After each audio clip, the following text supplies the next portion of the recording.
2 शुरुआत करने जा रहा हूं। आप लोग पेपर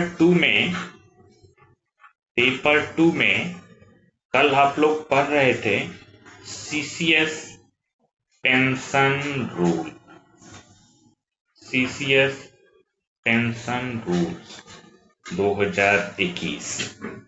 ठीक है, इस रूल्स में कल आप लोगों ने हमने एक चार्ट बनाया था। कल आप लोग कुछ सवाल भी पूछ रहे थे आगे, लेकिन मैंने कहा था हम आएंगे उस पर। जनरल कंडीशंस आप लोगों ने स्टडी मटेरियल भी पढ़ा होगा, आई होप, मैं उम्मीद करता हूं। जनरल कंडीशंस मैंने कुछ बातें की थी, मैंने ऐसे कर रखा है कि जो जनरल चीजें ही वहां बात करते हैं, और कंडीशंस आगे हम बात करेंगे, पूरे रूल ही रूल है।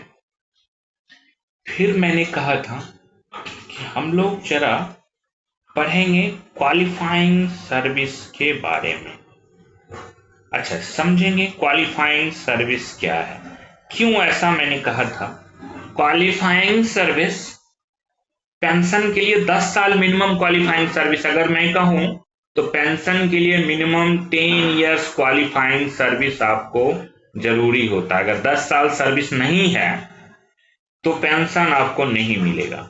आखिर क्वालिफाइंग सर्विस काउंट करने की तो तरीके पता होने चाहिए ना, कि how to calculate qualifying service, ये तो आपको आना चाहिए।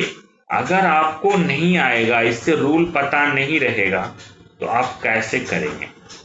How to calculate qualifying service हम ये सीखेंगे। कौन सी चीज कंसीडर होंगे, नहीं होंगे। पहला काम क्या रहेगा, किसी को पेंशन देना है तो भाई 10 साल मिनिमम सर्विस होना चाहिए। अब 10 साल कैसे काउंट करेंगे ये पहले सीख लेंगे।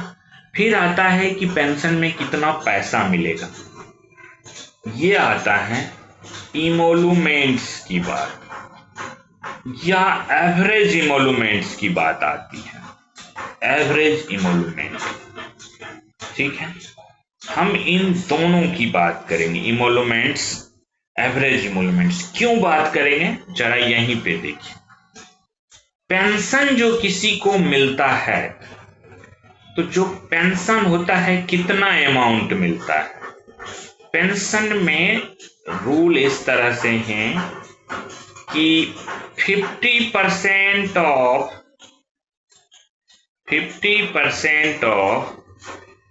लास्ट बेसिक पे। बेसिक पे समझते हैं ना, जैसा पे लेवल अभी है आपका, पे लेवल में सेल्स है, उस सेल्स में जो आपका बेसिक पे है, सिर्फ बेसिक पे 50,500, 51,600, 52,400, ऐसे जो लिखे हुए हैं वो आपके बेसिक पे, इसमें कुछ भी नहीं जुड़ता। तो 50% ऑफ लास्ट बेसिक पे, ठीक है। या कहते हैं, और वर्ड लगा हुआ है, कहते हैं एवरेज। अब एक नया चीज जुड़ गया है, एवरेज इमोलूमेंट्स ऑफ लास्ट 10 मंथ, 10 महीने का बेसिक पे, लास्ट 10 मंथ का बेसिक पे का एवरेज एमोलूमेंट ले लीजिए। इस दोनों में जो सही रहेगा वो बेसिक पे होगा। गवर्नमेंट एम्प्लॉय के लिए विच एवर इज बेनिफिशियल, वही क्या होगा, उसका बेसिक पेंशन बनेगा। बेसिक पेंशन पर जैसे सैलरी में डीए मिलता है, यहां पे मिलता है बेसिक पेंशन, उस पर रहेगा डियरनेस रिलीफ। क्या मिलेगा, जैसे डीए का जो रेट होता है वही रहता है, बस उसको डियरनेस रिलीफ बोलते हैं। महंगाई से राहत देने के लिए उनको मिलते रहता है, तो यहाँ महंगाई भत्ता बोलते हैं, उनको वहां पे डीआर बोलते हैं, डियरनेस रिलीफ। सेम ही रेट चलते रहता है। तो एक बात आपको पता चला ना कि बेसिक पेंशन के लिए 2 चीजें पता होना चाहिए। बेसिक पे अभी हम बात करेंगे, बेसिक पे में non practising allowance, stagnation increment सब इंक्लूडेड होता है, वो सब हम बाद में बात करेंगे जब आएंगे प्रॉपर टॉपिक पे तब। अभी सिर्फ समझने के लिए चल रहे हैं कि मैं जो पढ़ने जा रहा हूं वो क्यों पढ़ने जा रहा हूं, क्वालिफाइंग सर्विस क्यों पढ़ेंगे, आपको क्यों आना चाहिए पता है, पहले तो यही पता करना पड़ेगा। दूसरा, इमुलमेंट या एवरेज इमुलमेंट में लास्ट लेते हैं तो हमें ये इमुलमेंट्स के बारे में जानना पड़ेगा। एवरेज इमुलमेंट्स कैसे निकालेंगे? तरह तरह का सिचुएशन आएगा। कोई सस्पेंडेड था, किसी का रिमूवल हो गया था, मान लीजिए किसी का डाइजनोन हो गया था, किसी का ब्रेक इन सर्विस हो गया था, किसी का अनऑथराइज एब्सेंस था, ईओएल हो गया विदाउट मेडिकल सर्टिफिकेट। अब ऐसे कंडीशन में लास्ट 10 मंथ कौन सा लेंगे? कोई डेपुटेशन पे चला गया था, फॉरेन सर्विस में चला गया था, ठीक है। तो अब ऐसे तो बड़ा सिंपल लगता है, कोई भी पढ़ाने में 10 मंथ बता देते हैं ऐसे है, लेकिन जो स्पेशल कंडीशन बनेंगे वो आपको आना चाहिए। तो उसके लिए हमें इस टॉपिक को अच्छे से पढ़ना पड़ेगा। मान लीजिए कोई आदमी इंक्रीमेंट का भी इफेक्टिव होता है, सपोज करिए बेसिक पे में इंक्रीमेंट लगा, लेकिन वो आदमी क्या था, लीव पे था। अब लीव में तो इंक्रीमेंट इफेक्टिव नहीं होता है, अब लीव पे था, अब मान लीजिए लीव में ही रिटायर हो गया या उसका डेथ हो गया, तो इंक्रीमेंट काउंट करेंगे उसके बेसिक पे में कि नहीं करेंगे? ये सब बातें आइए हमें इन दो टॉपिक को समझना पड़ेगा। तो सबसे पहले आप क्या सीखने जा रहे हैं? How to calculate qualifying service. इससे जो रिलेटेड रूल्स हैं उसको आपको पढ़ने जा रहे हैं। 10 साल पहले मिनिमम कैसे देखेंगे, देयर आफ्टर आप इमुलमेंट और एवरेज इमुलमेंट्स को समझेंगे कैसे कैसे कंडीशंस में, तब चलेंगे पेंशन फिक्सेशन पे, pension gratuity, types of pension, फिर तो आप एकदम तरह तरह डिफरेंट केसेस सब आप बना दीजिएगा। तो आइए समझते हैं, यहाँ पे शुरुआत करते हैं हम लोग। हमारा जो आज का क्लास है वो क्वालिफाइंग सर्विस पे है और इमुलमेंट पे देखते हैं, हो सकता है तो उस पे भी हम चलेंगे। क्वालिफाइंग सर्विस और पेंशन हमें पता होना चाहिए।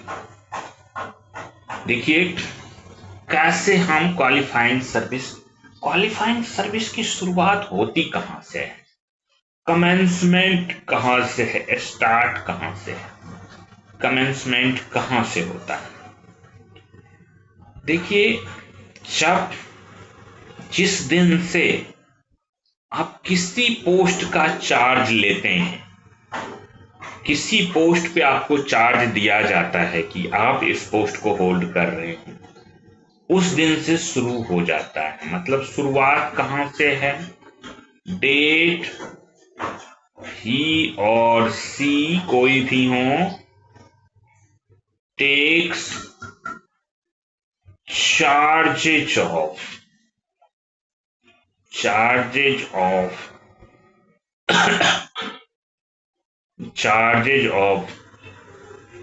द पोस्ट अपॉइंटेड, जिस पे आप अपॉइंट हुए हैं वहीं से शुरुआत हुआ। सब्सटेंटिवली, इसका मतलब सब्सटेंटिव पोस्ट पे हैं तभी आपकी शुरुआत मानी जाएगी। अगर आपका कुछ टेम्पररी है, कॉन्ट्रैक्ट है, तो उसके लिए अलग रूल लागू होगा, स्पेशल रूल देखेंगे, ठीक है। दूसरा एक कंडीशन तो ये हो गया। दूसरा कंडीशन देखिए, दूसरा कंडीशन ये है, मान लीजिए कोई आदमी एक जगह सर्विस करता है, ठीक है, और 18 साल से पहले सर्विस में आ गया, वो काउंट नहीं होगा। मतलब जो भी आपने सर्विस किया है वो सर्विस रेंडर्ड होने चाहिए कितने साल के बाद? रेंडर्ड आफ्टर या चलिए after attaining the age of, after attaining the age of 18 years or more। 18 साल से अगर आपने पहले कोई सर्विस कर ली है, उस सर्विस का हमारे लिए कोई मतलब नहीं है। 18 साल से अभी पता है आपको लग रहा होगा अक्सर इस रूल का उपयोग कहां होता। हाल फिलहाल एक केस आया, वो आदमी कंपेशनेट ग्राउंड पे अपॉइंट हुआ था, और अपॉइंटमेंट में देखा गया एमटीएस ग्रेड में अपॉइंटमेंट हुआ था और उसको 18 साल से पहले रख लिया था, प्रेसिडेंट से अप्रूवल लेके कि भाई सर कंडीशन ठीक नहीं, 18 साल से पहले, पुराने जमाने की कहानी है।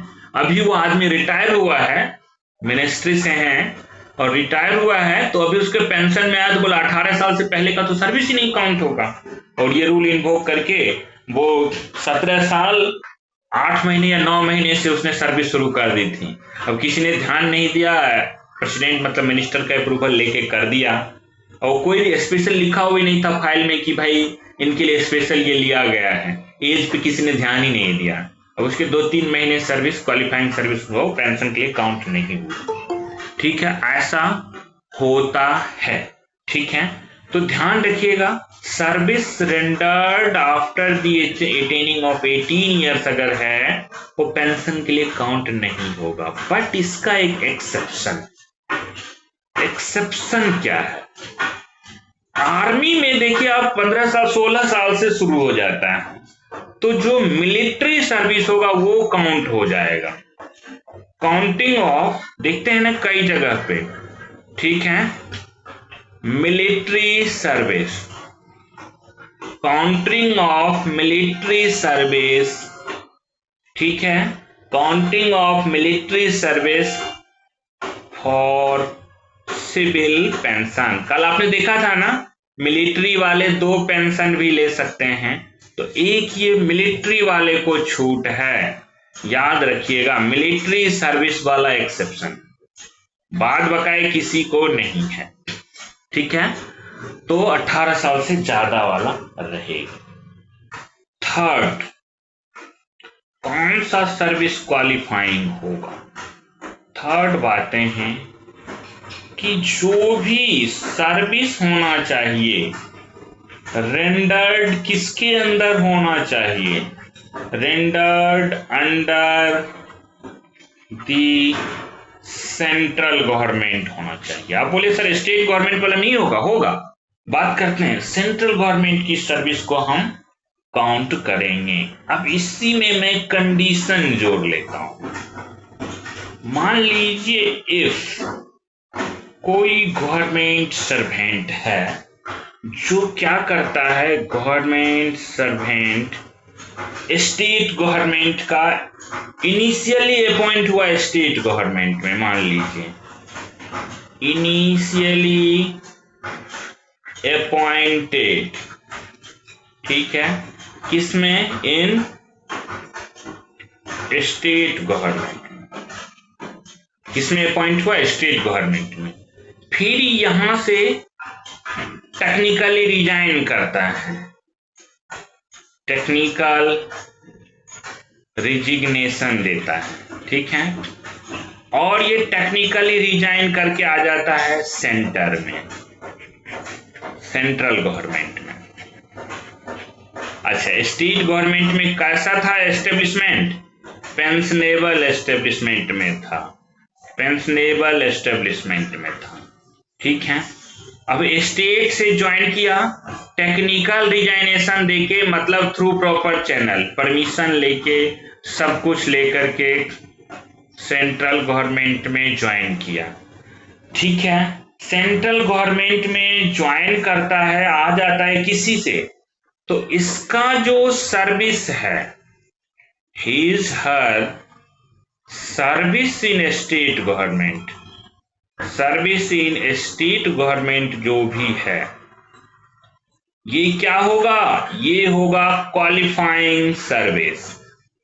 अब मान लीजिए ये क्वालिफाइंग सर्विस ट्रीट हो गया, तो इसके लिए पेंशन लायबिलिटी किसकी होगी? राज्य वाले की होनी चाहिए? नहीं, सेंटर और राज्य में ऐसा है कि पेंशन लायबिलिटी जो रहेगा वो किसका होगा? सेंट्रल गवर्नमेंट का होगा, सेंट्रल गवर्नमेंट का होगा, ठीक है। ऐसे ही राज्य, यहां से सेंटर से भी जो वाइस वर्सा स्टेट में जाएंगे, सेम उनके लिए भी यही सिचुएशन रहेगा, और वहां पेंशन लायबिलिटी स्टेट देख लेगा, ठीक है।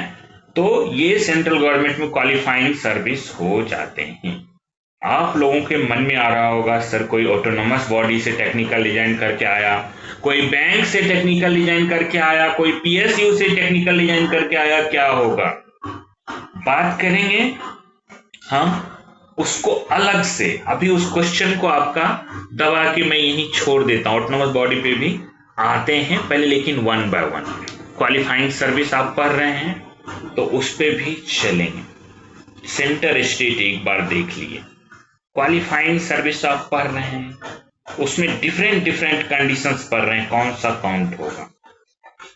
पीरियड ऑफ ट्रेनिंग क्या होगा? जैसे नया कोई आदमी ज्वाइन किया और ट्रेनिंग में चला गया, पीरियड ऑफ ट्रेनिंग हमेशा याद रखिएगा, अगर फॉलोड बाय अपॉइंटमेंट होता है। ट्रेनिंग में आपको कोई सब्सटेंटिव पोस्ट तो मिलता है, जिम्मेदारियां नहीं मिलती है, पोस्ट तो सब्सटेंटिव ही रहता है। फॉलोड बाय अपॉइंटमेंट है, कई बार आपका ट्रेनिंग के बाद नहीं भी होता है, तो फॉलोड बाय अगर अपॉइंटमेंट है तो ये period of training qualifying service होगा। ओके, अगला जरा देखते हैं कि मान लीजिए कई बार क्या होता है कि पीरियड ट्रेनिंग करके अब पोस्टिंग प्लेस ज्वाइन करने में आप क्या कर रहे हैं, मान लीजिए ट्रेनिंग आपका ट्रेनिंग सेंटर में हुआ, ट्रेन आपका तो आईएसटीएम में होता है तो आप इजीली पहुंच जाते हैं, लेकिन कई लोगों का प्लेस ऑफ पोस्टिंग पहुंचने के लिए जाना पड़ता है, तो बीच में इनको ज्वाइनिंग टाइम का कंसेप्ट है। अगर ज्वाइनिंग टाइम से एक्स्ट्रा एक्सीड ना करें, नहीं तो रेगुलर मतलब लीव लेना पड़ेगा, ठीक है, तो ज्वाइनिंग टाइम रहता है वो क्वालिफाइंग सर्विस रहता है, ठीक है, वो पेंशन के लिए हमेशा क्वालिफाइंग सर्विस रहेगा। आइए जरा देखते हैं, आपने जो सर्विस प्रोबेशन में किया, आपको क्यों प्रोबेशन के सर्विस को आप जोड़ लेते हैं? अगर प्रोबेशन फॉलोड बाय क्या है, फॉलोड बाय कंफर्मेशन है, प्रोबेशन में टर्मिनेशन भी हो सकता है, किसी का होता नहीं है, आप लोगों ने देखा नहीं होगा, लेकिन हो सकता है, रूल है तो है। तो अगर फॉलोड बाय कंफर्मेशन है प्रोबेशन में, तो याद रखिएगा ये क्या होगा, प्रोबेशन का जो पीरियड होगा ये सारा पीरियड क्वालिफाइंग सर्विस होगा। मतलब 10 साल जो काउंट करेंगे मिनिमम पेंशन के लिए, वो आप तुरंत मान लेंगे कि हाँ जी उसको जोड़ लेंगे, ये आपको पता होना चाहिए। आइए थर्ड देखते हैं, अप्रेंटिसशिप करने कई लोग आते हैं। अप्रेंटिसशिप में क्या होता है आप समझ लीजिए, इसमें सब्सटेंटिव पोस्ट के अगेंस्ट नौकरी गारंटी नहीं है, सब्सटेंटिव पोस्ट के अगेंस्ट आप नहीं अपॉइंटेड होते हैं, ये कहते हैं शैल नॉट क्वालिफाई, ये कभी क्वालिफाई नहीं करेगा। आज मैं आप लोगों से एक काउंटिंग एक निकलवाएंगे भी, ताकि आप लोग 2-4 क्वेश्चन भी मैं दूंगा आप लोगों को क्वालिफाइंग सर्विस निकालने के लिए। ये क्वालिफाई नहीं करेगा, लेकिन इसमें एक एक्सेप्शन है, क्योंकि CNDAG में एक पोस्ट क्रिएट किया गया, पहले AAO जो होते थे असिस्टेंट ऑडिट ऑफिसर, ऐसे करके उसको SS अप्रेंटिस बना दिया गया, तो वो सब्सटेंटिव पोस्ट के अगेंस्ट है, सबऑर्डिनेट अकाउंट सर्विस अप्रेंटिस, ठीक है, ये क्या है, अप्रेंटिस है। ये अप्रेंटिसशिप अगर आपको मिलता है, ये SS अप्रेंटिस वाला क्वालिफाइंग सर्विस होगा, इनका क्या होगा, क्वालिफाइंग सर्विस होगा, क्योंकि ये सब्सटेंटिव पोस्ट के अगेंस्ट अपॉइंटेड होते हैं।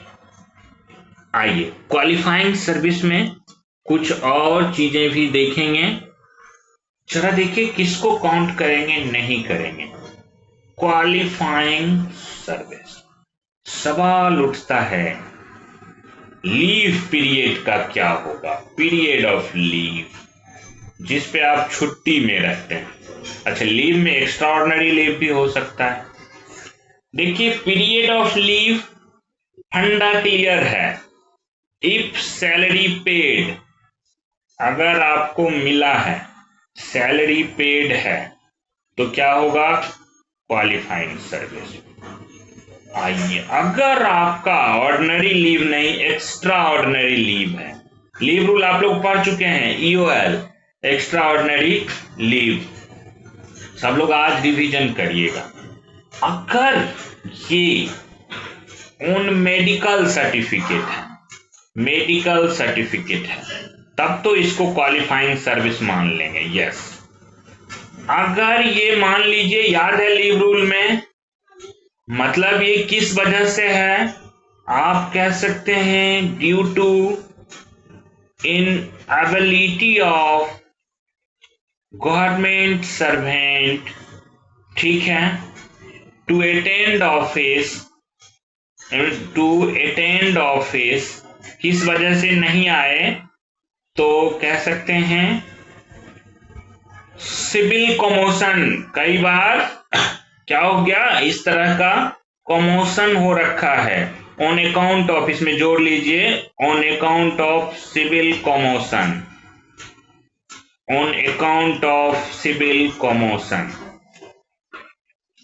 अगर ये सिविल कमोशन वाला सिचुएशन है, नागरिक विद्रोह वाला सिचुएशन है, तो ये क्या होगा, ये भी क्वालिफाइंग सर्विस होगा।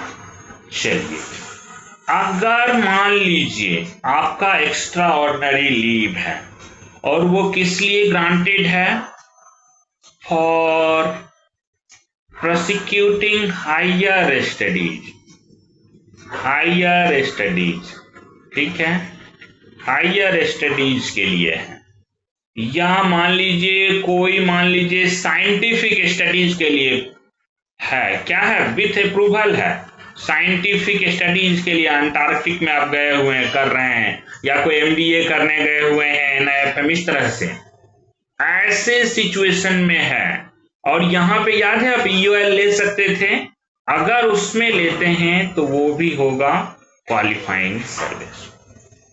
इस तीन के अलावे अगर आपका EOL है, ठीक है, मतलब मैं कहूं EOL ऑन अदर ग्राउंड्स, ये जो अदर ग्राउंड्स वाले हैं, इनके लिए क्या है, कहते हैं क्वालिफाइंग सर्विस नहीं होंगे। लेकिन इसके लिए क्या होना चाहिए, कंडीशन ये है कि भाई स्पेसिफिक एंट्री होना चाहिए, entry should be in service record में आपका एंट्री होना चाहिए। अदरवाइज अगर नहीं है एंट्री, तो अदरवाइज क्या होगा, फेलिंग विथ क्वालिफाइंग सर्विस हो जाएगा। जब एंट्री नहीं है, कहीं रिकॉर्ड ही नहीं है, तो डाउट ऑफ बेनिफिट किसको, गवर्नमेंट सर्वेंट को मिलेगा।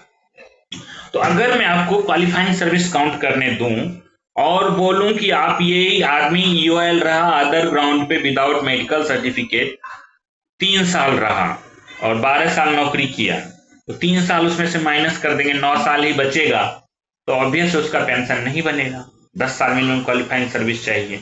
लेकिन इसके लिए प्रोवाइडेड ये कंडीशन है कि there should be a specific entry in service record होना चाहिए, रिकॉर्ड नहीं, डाउट ऑफ बेनिफिट किसको, कैंडिडेट को, जो ऑफिसर है उसको। आइए जरा कुछ और देखते हैं, काफी इंटरेस्टिंग है, काफी मजेदार है। आप जो ये पढ़ रहे हैं, जब आप इस क्वालिफाइंग सर्विस को कैलकुलेट करेंगे, आज एग्जांपल लेंगे, तो आप देखेंगे, आप लोगों ने पढ़ा था पीरियड ऑफ सस्पेंशन के बारे में, पीरियड ऑफ सस्पेंशन देखे थे ना, सस्पेंशन के बारे में आप लोग CCA रूल में पढ़े थे, इसीलिए मैं पहले CCA पढ़ाता हूं फिर पेंशन पढ़ाता हूं। मान लीजिए कोई एग्जेम्प्ट हो गया, इफ एग्जेनरेटेड, कैसे हैं, एग्जेनरेटेड है, ऐसे कंडीशन में हमेशा क्वालिफाइंग सर्विस होगा। अगर मानिए माइनर पेनाल्टी लगी, माइनर पेनाल्टी में क्या था, आपको पता है कि सस्पेंशन होली अनजस्टिफाइड होता था, आप लोग पढ़ चुके हैं, रिवीजन करिएगा, क्वालिफाइंग सर्विस होगा। अगर क्या था, सस्पेंशन जो था गलती से कर दिया गया था, होली अनजस्टिफाइड पाया गया कि नहीं नहीं ये होना नहीं चाहिए, ऐसे कंडीशन में क्या होगा, ये क्वालिफाइंग सर्विस होगा। लेकिन कोई भी पीरियड, जिस पीरियड को नहीं काउंट करना है, आपका क्या होना चाहिए, कहते हैं ऐसा पीरियड जो कह सकते हैं not counted as qualifying service, not counted as qualifying service, इसके लिए स्पेसिफिक एंट्री होना चाहिए। कहां पे, सर्विस रिकॉर्ड में। नहीं है specific entry in service record, अगर नहीं है तो क्या होगा, फेलिंग विच, अगर नहीं है ही नहीं तो क्या करेंगे, फेलिंग विच में आप उसे डाउट ऑफ बेनिफिट किसको देंगे, क्वालिफाइंग सर्विस मान लेंगे। मतलब हमेशा आएगा स्पेसिफिक एंट्री, जो भी पीरियड नहीं होना है ये आप लिख के सर्विस रिकॉर्ड में रखिए, कई बार छूट जाता है। एक बात याद रखिएगा, कई बार जैसे सस्पेंशन का पीरियड देखें, सस्पेंशन के बाद मैं इसी में रख लूं, शायद अट जाए, जगह हो जाए। देखिए इसी में मैं रखने की कोशिश करता हूं दूसरे कलर से। कई बार रीइंस्टेटमेंट होता है, सस्पेंड हुए, सस्पेंशन के बाद रीइंस्टेट होते थे, याद है आप लोगों को, हम लोगों ने इस पे खूब क्लास किया था। रीइंस्टेटमेंट के केसेस में क्या है कि जैसे जो पीरियड है, मान लीजिए कोई गवर्नमेंट सर्वेंट हैं, ठीक है, कोई गवर्नमेंट सर्वेंट हैं, उनका क्या होता है, रिमूवल हो गया, डिसमिसल हो गया, कंपल्सरी रिटायरमेंट हो गया, नौकरी से निकाल दिए गए। फिर इन्होंने क्या किया, अपील किया और रीइंस्टेट हो गए अपील में, रीइंस्टेट इन अपील। अब इस बीच का जो पीरियड है, जिस पीरियड को मैं देखिए दिखा रहा हूं, ये बीच का जो पीरियड है, जब तक ये घर में बैठे रहे, ये बीच के पीरियड के लिए क्या होगा, ये पीरियड होगा इनका क्वालिफाइंग सर्विस। क्या होगा, क्वालिफाइंग सर्विस, ठीक है। अगर मान लीजिए कॉम्पिटेंट ऑथोरिटी कहते हैं कि नहीं नहीं ये क्वालिफाइंग सर्विस अगर नहीं होगा, ठीक है, तो उसके लिए क्या होना चाहिए, मतलब उसके लिए हमेशा स्पेसिफिक एंट्री होना चाहिए, ठीक है। कहते हैं, ध्यान रखिएगा, ये पीरियड नॉर्मली हमेशा ही, क्योंकि बीच का पीरियड है, ठीक है, तो जब रीइंस्टेटमेंट का ऑर्डर इशू करते हैं, जो इसका ऑर्डर इशू होता है, इस ऑर्डर में इस पीरियड के बारे में, जो ये पीरियड है, इस पीरियड के बारे में, इतना पीरियड के बारे में, ठीक है, लिखा रहता है कि भाई ये पीरियड रेगुलराइज किया जाता है। इसका रेगुलराइजेशन जो है, इस पीरियड का रेगुलराइजेशन ये क्या रहेगा, mentioned in order, mentioned in order रहना चाहिए। अगर मान लीजिए ऑर्डर में नहीं लिखा हुआ है तो क्या करेंगे, इफ नॉट, अगर नहीं है तब वो पीरियड भाई पता ही नहीं चलेगा कब से कब तक रहे हैं, तो कहते हैं क्वालिफाइंग सर्विस नहीं होगा। तो जो पीरियड ऑफ रिमूवल, डिसमिसल और फिर या कंपल्सरी रिटायरमेंट, देयर आफ्टर उनका रीइंस्टेटमेंट के बीच का जो पीरियड है, वो आप हमेशा रेगुलराइजेशन वाला जो ऑर्डर रीइंस्टेटमेंट का हो रहा है, इस ऑर्डर में मेंशन होना चाहिए। नहीं है तो आपको पता ही नहीं चलेगा क्या हुआ उस पीरियड का, कुछ एंट्री नहीं है, सर्विस नहीं है, तो आप उसको क्वालिफाइंग सर्विस नहीं मानेंगे। इसलिए हमेशा याद रखिए ऑर्डर इशू होता है बड़ा सोच समझ के। आइए जरा कुछ छोटी छोटी बातें और हम 5-10 मिनट और चलेंगे, क्वालिफाइंग सर्विस को पूरा कर लेंगे। देखिए एक है, मान लीजिए क्वालिफाइंग सर्विस आप पढ़ रहे हैं, कोई आदमी पहले इनिशियली ऑन कॉन्ट्रैक्ट था, आपने कहा सब्सटेंशियली तो पोस्ट होल्ड नहीं कर रहा है, इनिशियली ऑन कॉन्ट्रैक्ट था, ठीक है, कॉन्ट्रैक्ट बेसिस अपॉइंटमेंट था। इसके केसेस में कैसे क्वालिफाइंग सर्विस निकालेंगे? देखिए कॉन्ट्रैक्ट पे था, लेकिन क्या होता है ये सब्सिक्वेंटली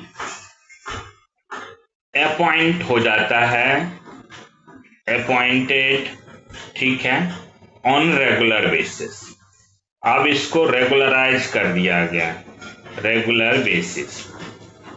तो जो ये कॉन्ट्रैक्ट का पीरियड था, इनको क्या करना होता है, कहा जाता है कि भाई कॉन्ट्रैक्ट में भी तो ऐसा नहीं है ना कुछ नहीं मिलता, मिलता है, कॉन्ट्रैक्ट के अपने अपने प्रोविजंस हैं, रेगुलर कॉन्ट्रैक्ट बेसिस, ठीक है। तो रेगुलर बेसिस जब ये आ गए, पहले ये कॉन्ट्रैक्ट पे थे, तो इनको कहा जाता है विद इन 3 मंथ्स, 3 मंथ्स इनको ऑप्शन दिया जाता है।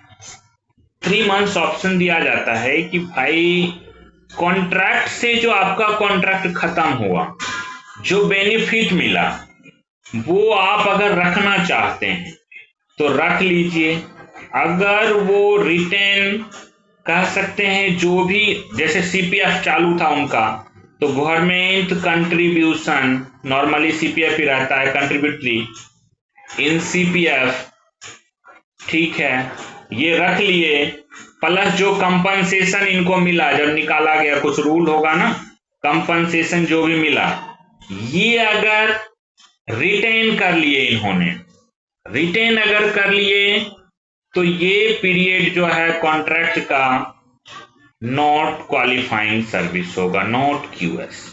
भाई उसका बेनिफिट अलग से ले लिए, क्यों काउंट करें?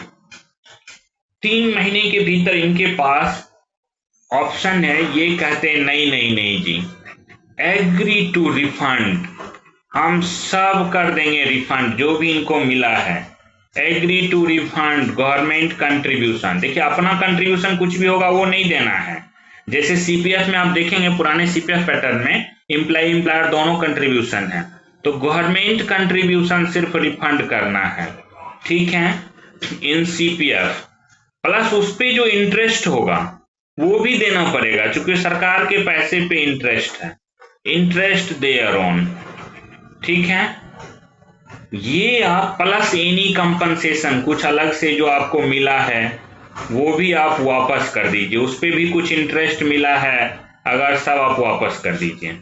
तब क्या होगा, अगर रिफंड कर देते हैं, ये रिफंड के केसेस में पास्ट सर्विसेज जो होगा, जहां से वो कॉन्ट्रैक्ट में आया था, पास्ट सर्विसेज एज क्या होगा, क्वालिफाइंग सर्विस, कोई प्रॉब्लम नहीं, मान लेंगे, क्लियर। तो क्वालिफाइंग सर्विस में अगर कोई कॉन्ट्रैक्ट वाला रेगुलराइज होते हैं तो कैसे क्वालिफाइंग सर्विस काउंट करेंगे, उनका सर्विस बुक देख के आपको पता चल चुका है।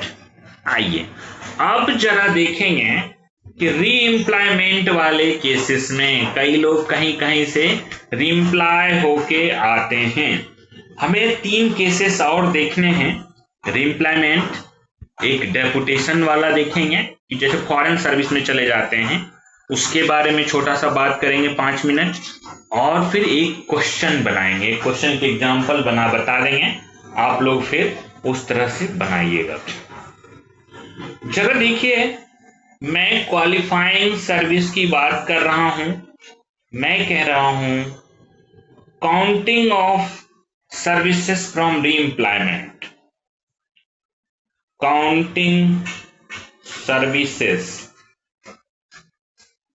फ्रॉम री एम्प्लॉयमेंट, एक जगह से दूसरे जगह आप री एम्प्लॉयमेंट में आए हैं, सेम कंडीशन जो अभी आपने पढ़ा वही रिफंड वाला बात रिपीट होगा, री एम्प्लॉयमेंट में आए हैं, आपको क्या किया जाएगा, विद इन 3 मंथ्स आपको ऑप्शन देना रहेगा। क्या करना है? रिटेन करना है। क्या रिटेन? जो भी पेंशन ग्रेच्युटी पीछे वाला है, पेंशन या ग्रेच्युटी, अगर फॉर पास्ट सर्विसेज, ठीक है, फॉर अर्लियर सर्विसेज, जो भी पहला सर्विस था, जैसे जहां से आप छोड़ के आए, तो ये क्या होगा? Not qualifying service. ठीक है, ये नहीं क्वालिफाई करेगा।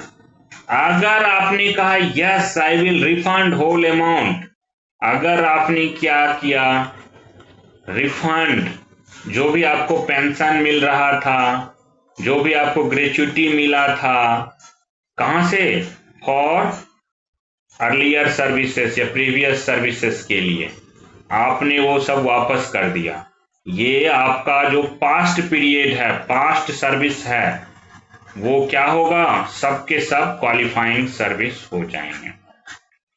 देखिए, इसमें मैं एक केस बना रहा हूं, केस 1 कर लेता हूं। अगर मान लीजिए रीएम्प्लॉयमेंट होता है, अगर आपका मान लीजिए if your past service in military, if your past service, यानी मिलिट्री वाले को छूट चाहिए, अगर आपका पास्ट सर्विस है इन मिलिट्री, मिलिट्री वाले को देखिए ना, 18 साल से कम भी छूट है, 2 पेंशन भी ले सकता है।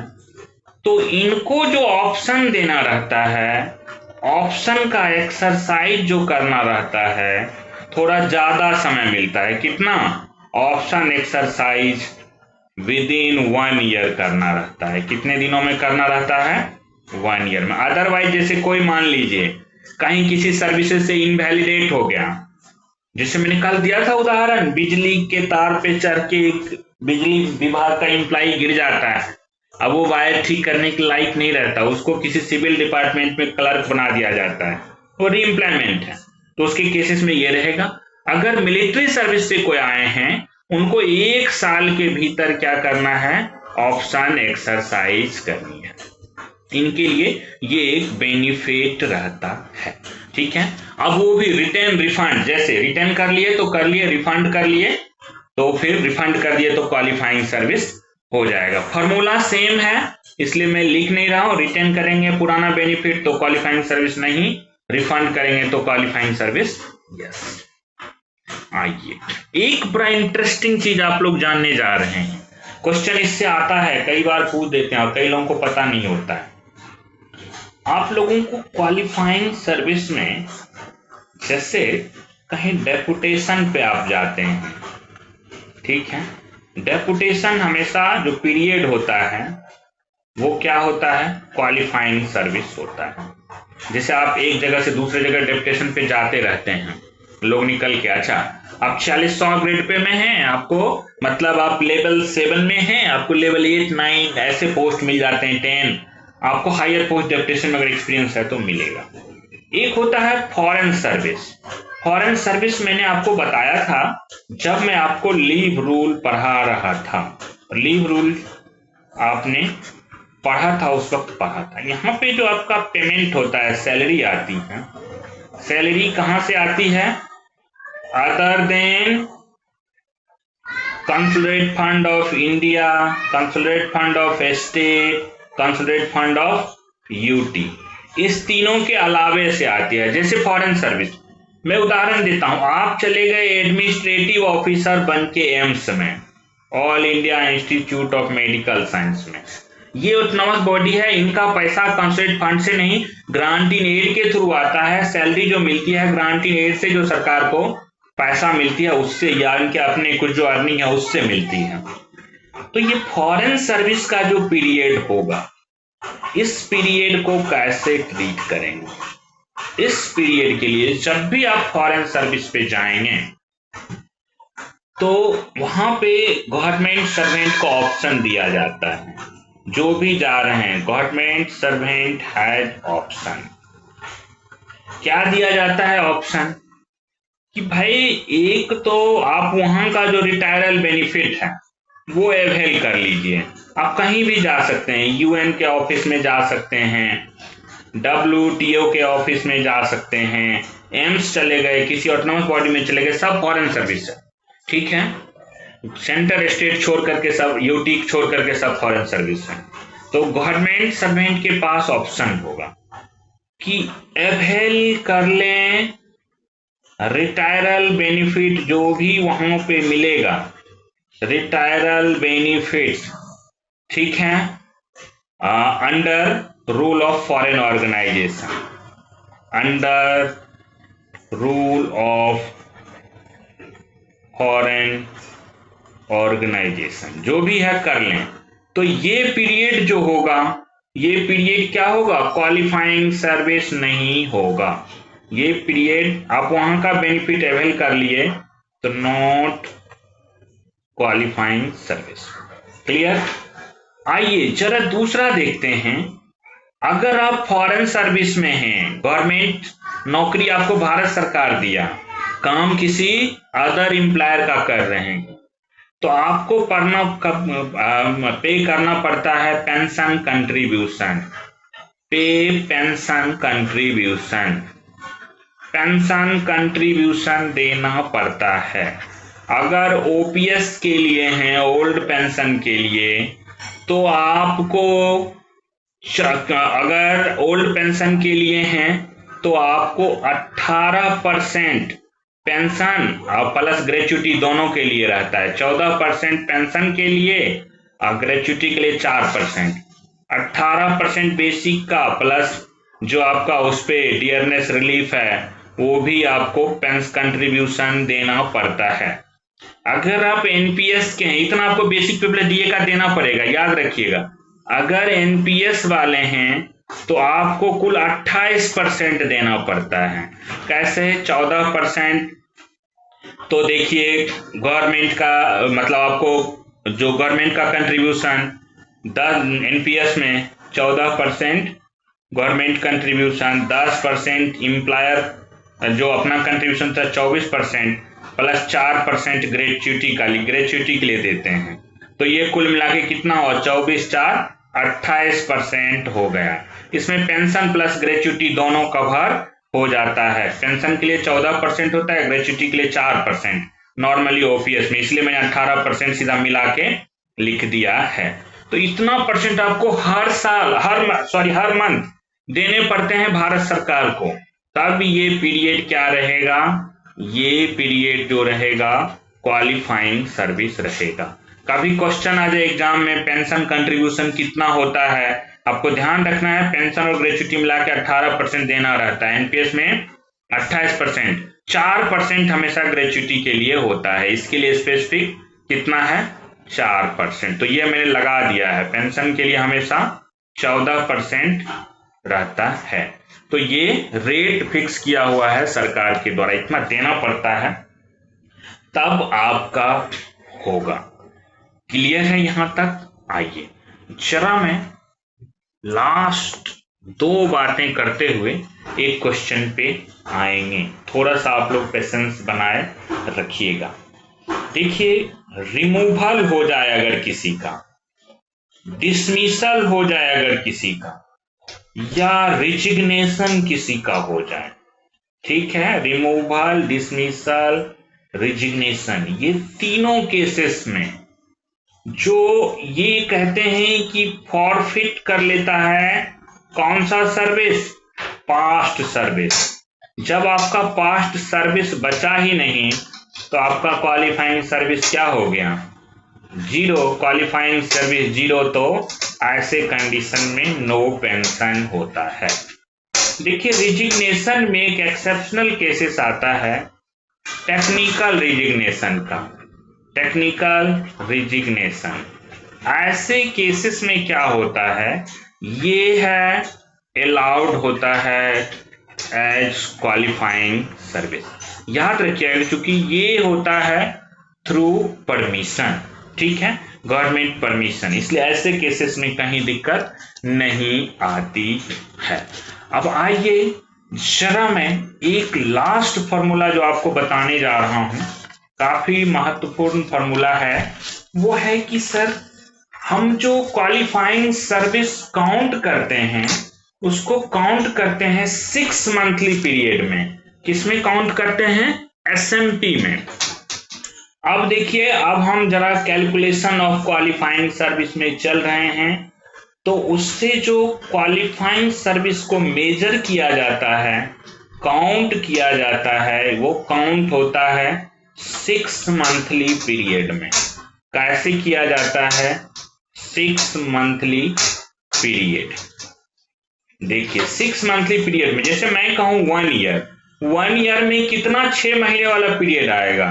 2 एसएमपी। 6 मंथली पीरियड को हम 2 एसएमपी लिखते हैं। इसके लिए रूल बना हुआ है, सरकार ने बना दिया कि अगर आपका qualifying service less than 3 month है, 3 मंथ को क्या मानेंगे? इसे 0 एसएमपी मानेंगे। क्या मानेंगे? 0 6 मंथ पीरियड। अगर आपका 3 मंथ से बराबर सर्विस हो गया क्वालिफाइंग सर्विस और लेस देन 9 मंथ है, इसे मानेंगे 1 एसएमपी। क्या मानेंगे? क्योंकि ये फ्रैक्शन का कैसे ट्रीटमेंट करेंगे, तो इसके लिए नियम बना दिया गया। और अगर आपका क्वालिफाइंग सर्विस 9 मंथ के बराबर या 9 मंथ के बराबर या इससे ज्यादा है क्वालिफाइंग सर्विस, तो आपको 1 साल का बेनिफिट मिलेगा। उसे मानते हैं 2 एसएमपी। क्या मानेंगे? 2 6 मंथली पीरियड। ये इससे हम कहते हैं कि भाई 6 मंथली पीरियड में कैसे फ्रैक्शन का ट्रीटमेंट करेंगे।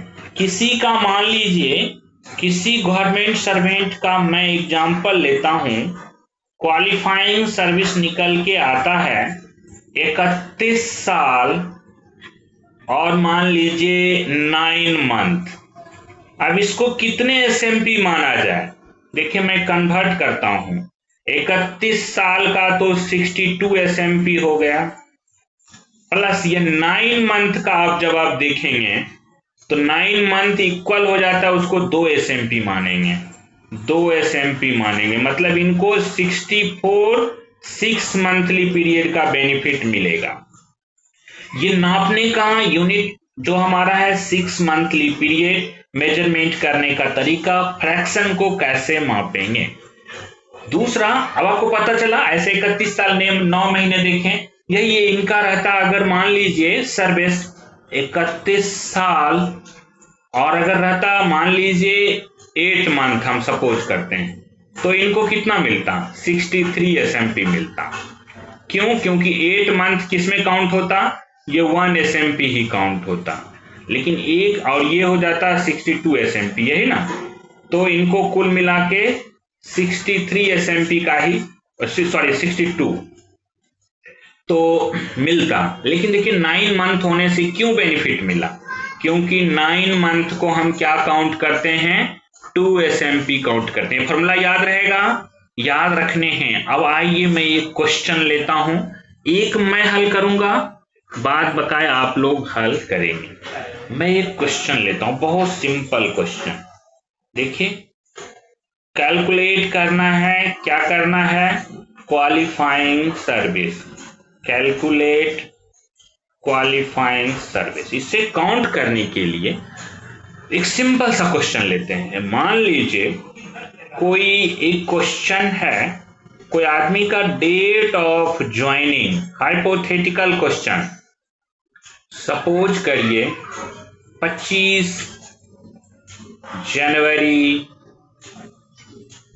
2024 है, ठीक है।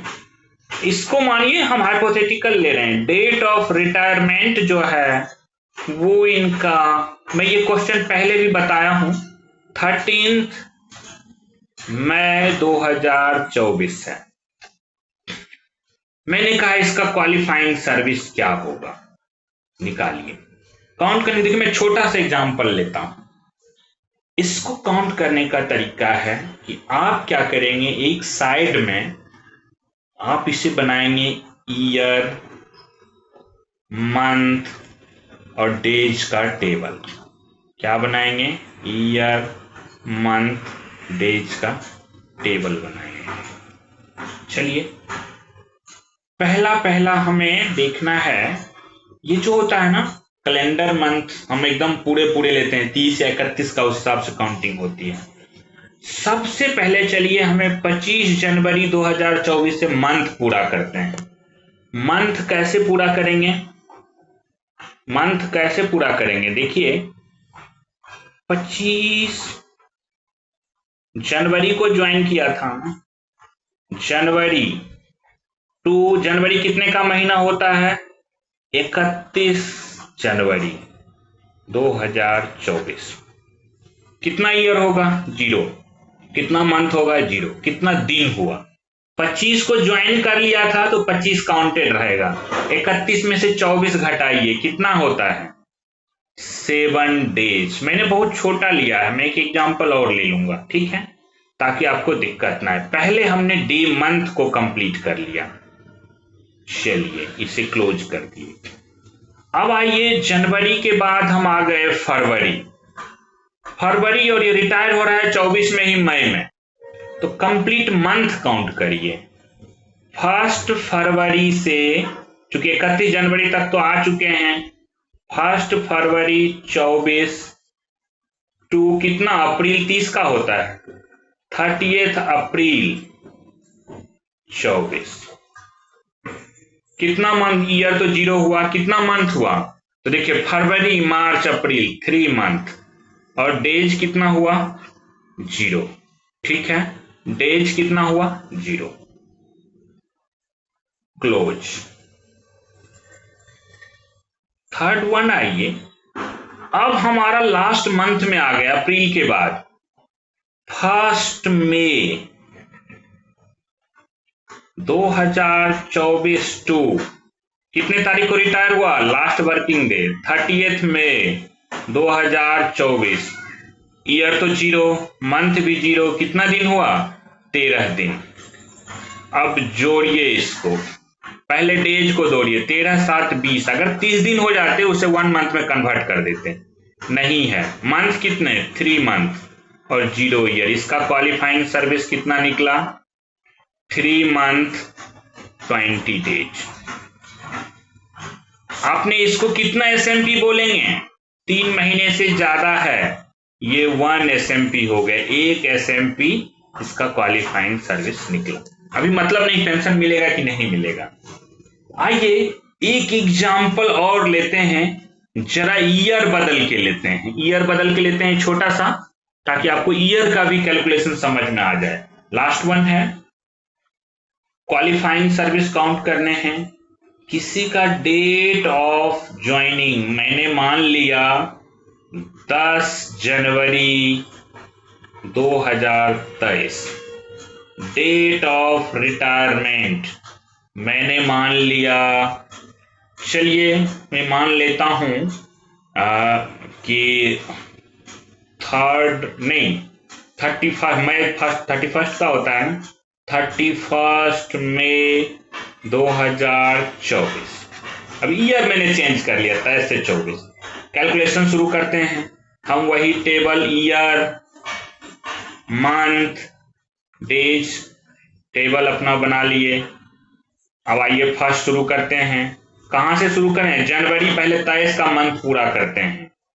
देखिए 10/1/2023 से लेके 31/1/2023 तक कितने दिन होंगे, 31 में से 9 घटा दीजिए, 22 दिन होंगे, एग्जैक्टली 22 दिन, चूंकि 10 से ज्वाइन कर ही लिया था तो 22 दिन निकल गए। आइए सेकेंड पार्ट में चलते हैं, अब जरा मंथ टू मंथ भरते हैं। अब हमारा है, पहले ईयर पूरा करिए, मंथ पूरा कर लिए 2023 का। अब देखिए 1 फरवरी से 1 फरवरी 23 से ईयर पूरा करिए, कितना होगा, 31 दिसंबर 2023। कितने महीने हुए, ईयर तो 0, मंथ कितने हुए, 11 मंथ, जनवरी नहीं था, और डेज कितने, 0। अब हमारा 23 का ईयर पूरा हो गया। मैं इस एग्जाम्पल को 25 कर लेता हूं तो बेस्ट रहेगा। चलिए थोड़ा ईयर कंपटीशन, एक ही साल रखे ना।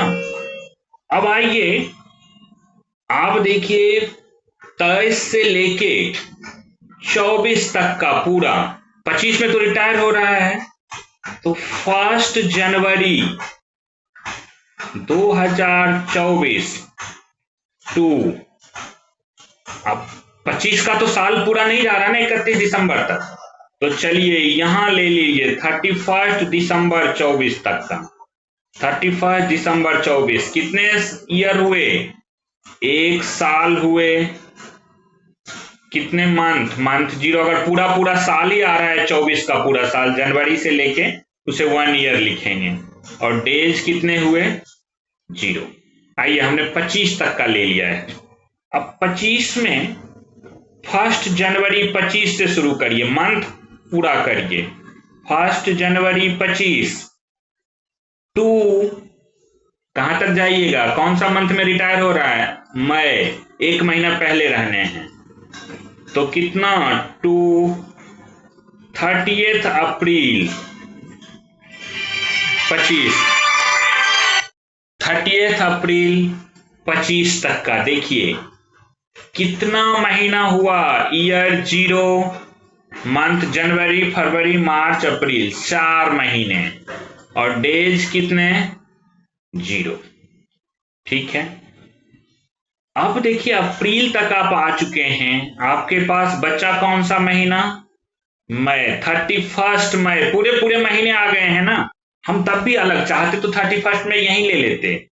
अब 1 मई, तब भी आपके समझ के लिए मैं 1 मई टू 31 मई, ये देखिए 31 दिन हो जाएगा। 31 दिन मतलब पूरा मंथ है, तो 0 ईयर, इसे 1 मंथ ही हम लिख लेंगे। ठीक है, अगर पूरा महीना कंप्लीट हो रहा है तो हम इसे लिख लेंगे। अब जरा एडिशन करिए इनके क्वालिफाइंग सर्विस का।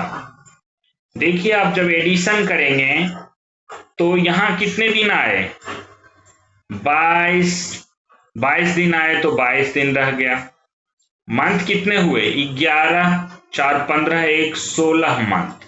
16 मंथ को आप कैसे लिखेंगे? 16 मंथ को आप लिखेंगे 12 मंथ, मतलब 1 ईयर प्लस 4 मंथ। ठीक है, 1 ईयर को यहां से ले लीजिए, यहां कितना आ रहा था? 1 ईयर आ रहा था जुट के, तो 1 ईयर ये प्लस ये 1 ईयर यहां पे ईयर में जुट जाएगा। ठीक है, तो यहां पे जुट जाएगा, अगर ये 1 ईयर आके, तो कितना हो जाएगा? ये 2 ईयर हो जाएगा। तो इसका क्वालिफाइंग सर्विस हो गया 2 ईयर्स। 2 ईयर्स कितने मंथ? 4 मंथ। कितने डेज? 22 डेज। अब इसे एसएमपी में बदल के हमें बताइए, 6 मंथली पीरियड में 2 ईयर्स का तो हो गया 4 एसएमपी। ठीक है, इसका मैंने 2 ईयर का कन्वर्ट कर दिया। चलिए, और 4 मंथ 22 दिन को कितना एसएमपी लिखेंगे? 1 एसएमपी। तो कितना होगा? टोटल होगा 5 SMP, 5 6 monthly period qualifying service. अब आपको पता चला कि हमारा फॉर्मूला क्या है। पहले जिस महीने का उस महीने को कंप्लीट करिए। अब मैं इससे बताता हूं, सबसे पहले जो डेज है उसे कंप्लीट करिए, डेज, फिर मंथ कंप्लीट करिए, फिर ईयर कंप्लीट करिए, फिर मंथ कंप्लीट करिए रिटायरमेंट तक, फिर डेज कंप्लीट करिए।